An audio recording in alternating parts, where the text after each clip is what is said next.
notam que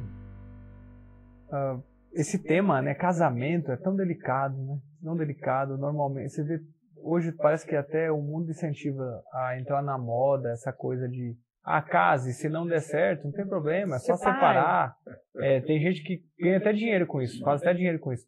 Porque faz a festa da separação, né? Festa do divórcio. Vocês têm muito disso lá, de gente que desiste com certa facilidade do casamento?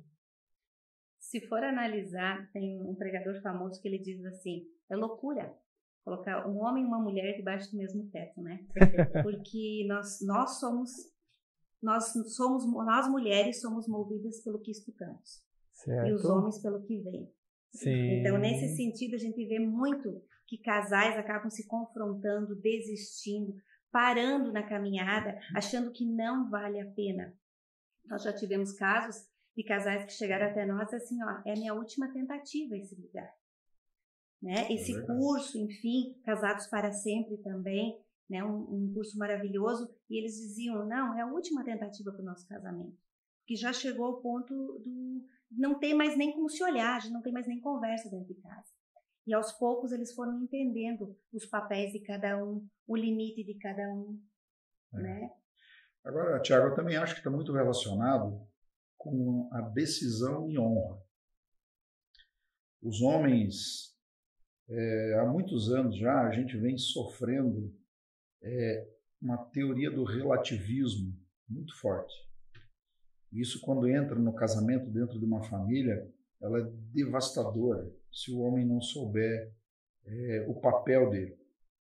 Não entendeu o que é o casamento, né? Isso. Esse casal provavelmente não entendeu ainda o que é um casamento. Isso. E Daniel, quando a gente vê Daniel vindo né, para a Babilônia, e a primeira decisão dele foi não se contaminar com os manjares do rei. E se você ler o livro de Daniel, você vai perceber que toda vez que Daniel, homem, precisava tomar uma decisão, ele tomava a decisão que agradava a Deus e não aos homens. E nem a ele próprio. E muitos homens banalizam o casamento porque eles tomam decisões baseadas em agradar a si próprio, o seu próprio ventre. E aí é mais fácil eu trocar a Maritânia do que eu ter postura de homem, assumir, entender, prover para ela, né? E prover não é só financeiramente, prover emocionalmente. E essas coisas os homens fogem. E eu, basicamente, tinha 12 para 14 anos, 12, 13 anos de convertido, e eu tive contato com esse material. E aí eu percebi que, no andar da carruagem, que faltava muito ainda para eu exercer papel de homem.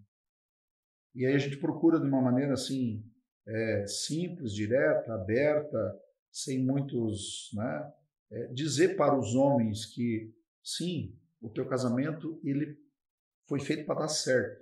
Casamento nenhum foi feito para dar errado. Sim, sim. Entendeu? Agora, a postura do homem, quando a gente aprende a ter postura de homem, é que o casamento toma um rumo adequado. E qual é essa postura do homem? Qual é o papel do homem? O que está escrito na literatura bíblica, na literatura bíblica e não médica, né, nesse momento, sobre o papel do homem no casamento?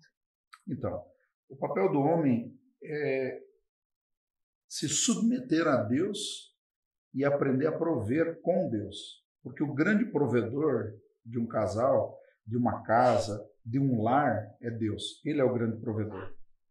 E aí ele traz uma responsabilidade que é o sacerdócio para o homem.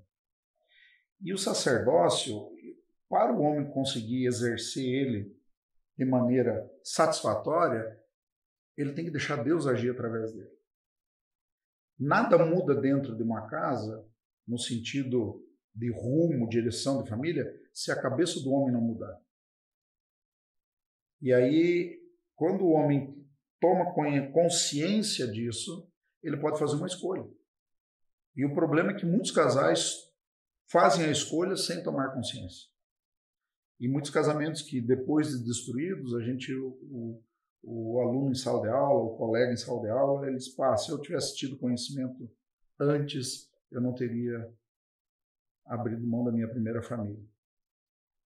E aí essa questão do homem ser o cabeça do lar, doutora, é mais no sentido de que, sim, ele tem que assumir as responsabilidades. Ele tem que prover, não, como eu falei, não só financeiramente, mas o emocional do filho, da esposa. E aí a gente entra numa outra seara, porque nós homens, a gente foi criado, né, para querer ganhar o mundo, porta para fora, sair. E quando a gente sai porta para fora, muitas vezes a esposa também sai, ela também quer ganhar o mundo. Então, os dois têm o mesmo direito de ser bem-sucedidos. Sim. Só que quando saem os dois de casa, a nossa maior herança fica desprotegida. Uhum. Então, o combinado do homem e da mulher, trabalhar junto, ou se adequar e cuidar, não deixar de conquistar, mas olhar a porta para dentro como o principal objetivo do casal. Vocês dois e os seus filhos. E sim, o casal tem que ter o lado porta para dentro do casal também. Então, a gente é muito instigado. A sociedade instiga muito nós, homens e mulheres, a olhar só, a conquistar e menosprezar o que você já tem. Aquilo que Deus já te deu. A aliança que Deus te deu, o casamento que Deus te deu, a esposa que Deus te deu, os filhos que Deus te deu.